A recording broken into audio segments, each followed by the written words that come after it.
How to fix Kingdom Come Deliverance 2 crashing on Windows.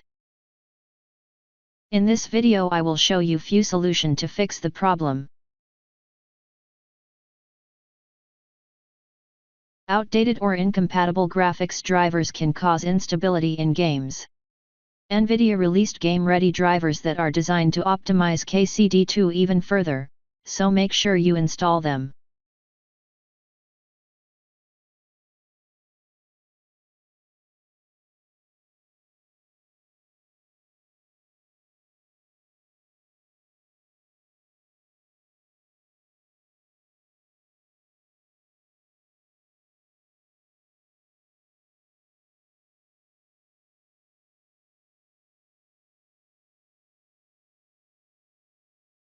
Corrupted or missing game files can lead to crashes. Verifying the integrity of the game files can help identify and replace problematic files. Right-click on vRising and pick Properties. Go to Installed Files and click Verify Integrity of Game Files. Allow the process to complete and then start the game.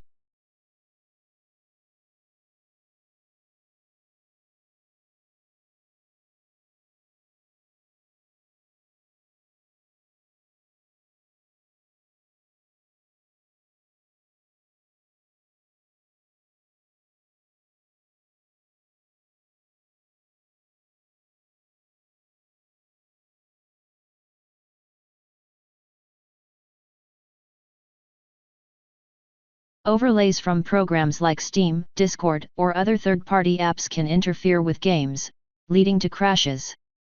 Disabling these overlays may help resolve the issue.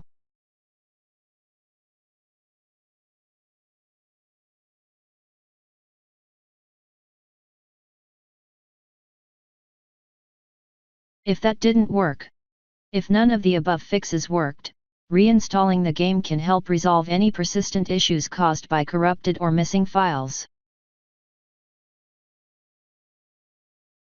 Right-click on Kingdom Come Deliverance 2 and select Uninstall. Confirm the uninstallation and restart your system. Now re-download and install the game through Steam. Launch it and see if the issue is gone.